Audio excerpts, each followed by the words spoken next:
Assalamualaikum warahmatullahi wabarakatuh. Alhamdulillahirabbil alamin. Wa bihi nasta'inu ala umurid dunya waddin. Wassalatu wassalamu ala asyrafil anbiya wal mursalin wa ala alihi wa ashabihi ajma'in. Amma ba'du, rabbi shrah li sadri wa yassir li amri wahlul 'uqdatam min lisani yafqahu qawli. Ma'asyiral muslimin, jemaah salat asar rahimakumullah. Alhamdulillah, segala puji dan syukur hanya milik Allah Subhanahu wa taala. Pada hari ini tanggal 16 Ramadan 1442 Hijriah, alhamdulillah kita masih dalam kondisi yang sehat dan kita bisa melaksanakan puasa. Mudah-mudahan Allah Subhanahu wa taala menerima amal ibadah kita ini. Amin. Yang kedua, salawat dan salam semoga selalu terlimpah curahkan kepada Nabi kita, Nabi Muhammad sallallahu alaihi wasallam. Jemaah rahimakumullah, insyaallah pada hari ini kita akan membahas secara singkat yaitu surat Al-A'la. Sebagaimana firman Allah Ta'ala yang mengatakan, A'udzu billahi minasyaitonir rajim. Bismillahirrahmanirrahim. Sabbihisma rabbikal a'la alladzi khalaqa fasawwa walladzi qaddara fahada walladzi akhrajal mar'a faja'alahu ghusaa'an ahwa sanuqri'uka fala tansa illa ma syaa Allah innahu ya'lamul jahra wa ma yakhfa wa nuyassiruka lil yusra fadhakkir in nafa'atidh dhikra sayadhakkaru man yakhsha wa yatajannabuhal ashqa alladhi yaslan naral kubra summa la yamutu fiha wa la yahya. Jemaah rahimakumullah, surat Al-A'la, surat yang terdiri dari 19 ayat, yang mana surat ini adalah termasuk golongan Makkiyah. Namun ada sebagian yang mengatakan surat ini adalah termasuk Madaniyah, yaitu yang turunnya ketika saat akan disyariatkannya sholat Idul Fitri. Ya, sholat Idul Fitri itu kan disyariatkan di saat beliau sudah berhijrah ke Madinah. Kenapa? Karena puasa itu ya disyariatkan di tahun kedua Hijriah saat sudah berada di Madinah. Maka tentu ya sholat Id ini adanya setelah puasa. Sebagaimana firman Allah Ta'ala mengatakan, walitukabbirullaha ala ma hadakum wa la'allakum tashkurun. Ketika sudah berpuasa, sudah selesai, Allah perintahkan kita untuk tukabbirullah, yaitu bertakbir membesarkan Allah. Nah, cuman para ulama melemahkan pendapat ini. Ya, jadi memang yang lebih dirojihkan oleh para ulama adalah bahwasanya surat Al-A'la adalah termasuk surat Makkiyah.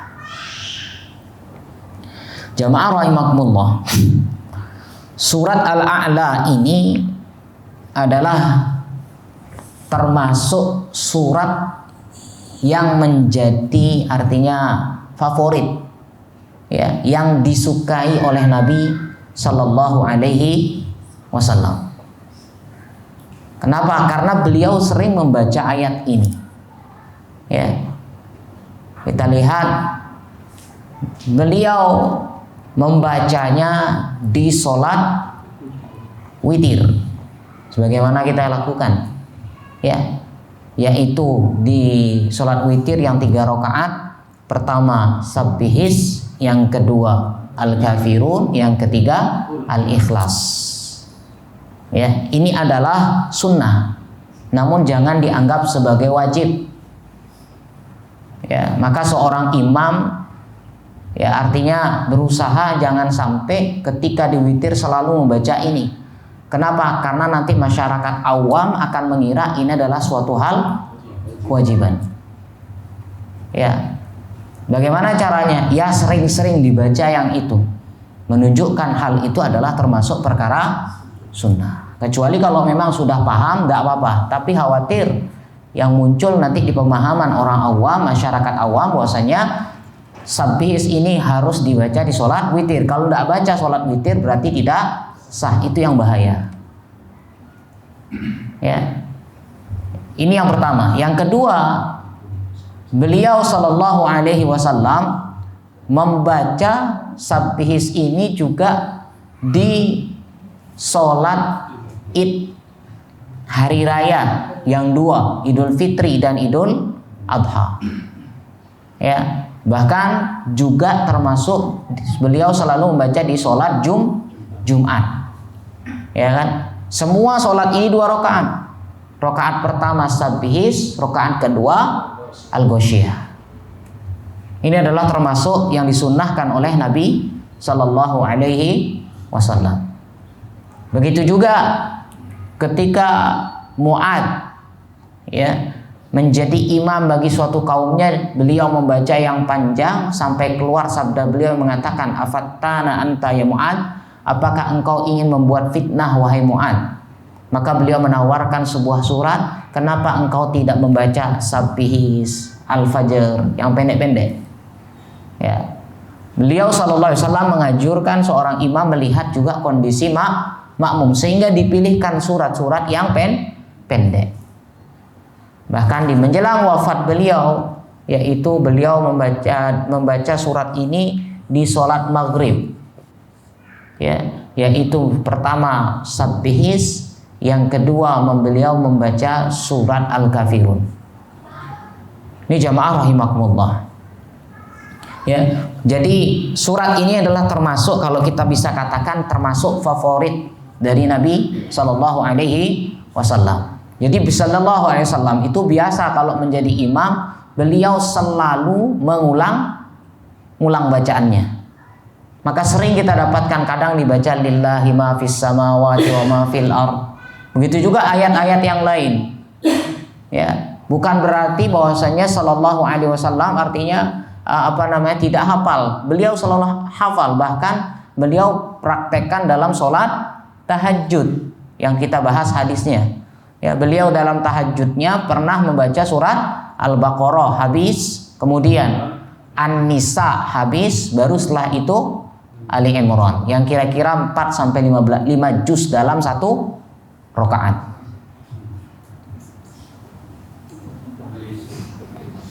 Satu rakaat, ya, bisa sampai 4 sampai 5 juz. Masya Allah. Ya, beliau ketika berimam, ketika sholat berjamaah, hampir riwayatnya hanya itu. Kenapa? Sehingga para ulama mengambil sebuah hikmah yang sangat luar biasa. Kenapa? Ini adalah sebagai pembentuk pelajaran. Kemudian apa juga? Agar masyarakatnya bisa menghafal. Ya, betul-betul bisa memahami, menghafal secara baik. Ini jamaah rahimakumullah. Sehingga beliau membaca surat Sabbihis ini, yaitu sering dibaca tadi di sholat Jumat, di 2 hari raya, di sholat witir dan sebagainya. Ya, jamaah rahimakumullah. Allah mulai di sini, yaitu ya namakan suratnya dengan surat Al-A'la, artinya yang tinggi. Ya, Beliau mulai dengan sabbih isma rabbikal a'la. Ya. Ayat ini dimulai dengan kata-kata pensucian. Ya. Dimulai dengan kata-kata tinggi, ya. Dimulai dengan kata-kata pensucian.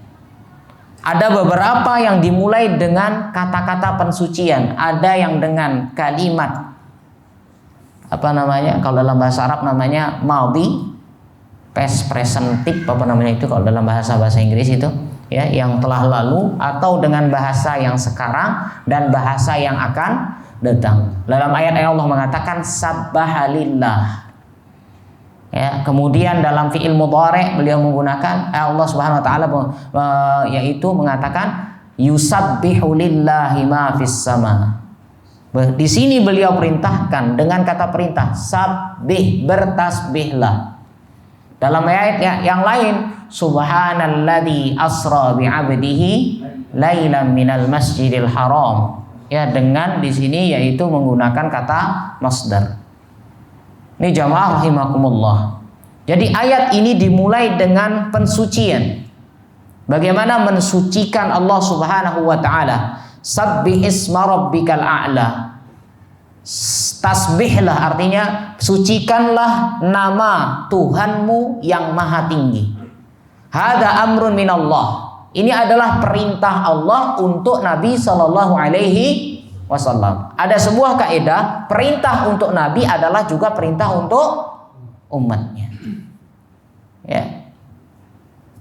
Diperintahkan untuk apa? Yunazziha ismahu isma rabbahu, yaitu membersihkan, mensucikan nama Tuhannya, ya, dari selain nama-nama yang Allah berikan sendiri zatnya, ya, yaitu kita tidak boleh memberikan nama yang Allah sendiri pun tidak pernah memberikan namanya dengan nama tersebut, ya.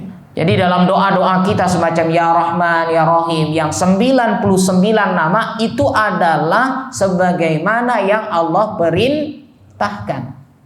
Jadi tidak bisa kita memanggil Allah itu dengan bukan namanya. Kenapa namanya sudah dipilihkan? Namanya ini menunjukkan, semuanya adalah menunjukkan kesempurnaan. Kalau kita lihat beliau, Allah Subhanahu wa taala selalu maha paling. Artinya maha yang paling besar. Ya, maha mendengar dan sebagainya. Tapi Allah tidak punya nama, mohon maaf, yang maha paling kecil, tidak ada. Ya. Jadi tidak bisa dikatakan bahwasanya kita memberikan nama yang bukan nama-nama Allah Subhanahu wa taala. Yaitu kemudian apa lagi? An yadhkura fi makanin qadar. Tidak boleh kita juga menyebutkan nama Allah di tempat yang kotor. Ya, dalam kamar mandi tidak boleh menyebut nama Allah. Apalagi ngaji di dalam WC. Makanya kita keluar dari WC doanya apa? Kufronan. Ampuni aku. Kenapa di dalam WC kosong? Ya, di dalam WC tidak ngapa-ngapain. Ya. Bahkan dalam sebuah riwayat para ulama, Allahu alam, seingat saya dikatakan Imam Syafi'i, ya, Allahu alam. Ya, ada seorang ulama yang dia di dalam kamar mandi, muridnya yang disuruh baca dari luar. Kalau mendengar tidak apa-apa, tapi kalau mengucapkan tasbih dan sebagainya tidak boleh dilakukan di dalam kamar mandi. Sehingga keluar dari kamar mandi kita mengucapkan ghufranak, ya Allah ampunilah aku. Kenapa? Karena dalam kamar mandi kita dalam keadaan bisa dikatakan sebagai keadaan yang kosong, seakan-akan tidak ada pahalanya. Ya. Ini jamaah rahimakumullah. Kemudian apa? Au an yudhkara bi adami ijlal wa ihtiram. Yaitu jangan disebutkan nama Allah yang tidak memiliki ijlal. Artinya ketinggian, wal ihtiram, memiliki kemuliaan. Wal a'la sifatul rabbi. Dan kata-kata sabbihisma rabbikal al-a'la itu adalah termasuk sifat Allah Subhanahu wa ta'ala, yang menunjukkan Allah lah yang paling tinggi. Semua makhluknya berada di bawah Allah Subhanahu wa ta'ala. Alladzi khalaqa fasawwa. Ya, Allah menyuruh kita bertasbih. Allah mensucikan, Allah memerintahkan kita untuk mensucikan zatnya yang maha tinggi. Kenapa? Berhak. Alladzi, dialah khalaqa fasawwa, yang menciptakan dan menyempurnakan. Salah satunya adalah manusia. Bayangkan, Allah Subhanahu wa ta'ala, kita tidak berbicara yang lain dulu. Kita berbicara dengan cipta, artinya berbicara dengan diri kita sendiri, manusia. Allah ciptakan kita dengan sudah dalam keadaan sempurna. Ya. Bahkan dalam ayat lain, laqad khalaqnal insana fi ahsani taqwim. Allah sudah menciptakan manusia ini dalam bentuk yang terbaik. Ahsan. Sering kita mengucapkan ahsan. Ahsan artinya yang terbaik. Ciptaan yang bentuk yang paling terbaik. Ya, antum Masya Allah lihat dalam jasad kita, tubuh kita. Allah berikan kita kepala, di dalamnya kemudian di kepala ada mata, ada hidung. Coba antum bayangkan, hidung sekarang ke bawah, dibuat ke atas begini.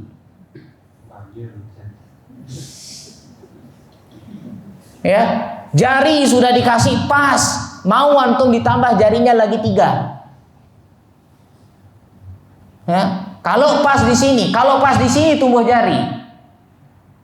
Ini artinya apa? Kita sudah dalam keadaan yang sempurna. Alladzi khalaqa fasawwa.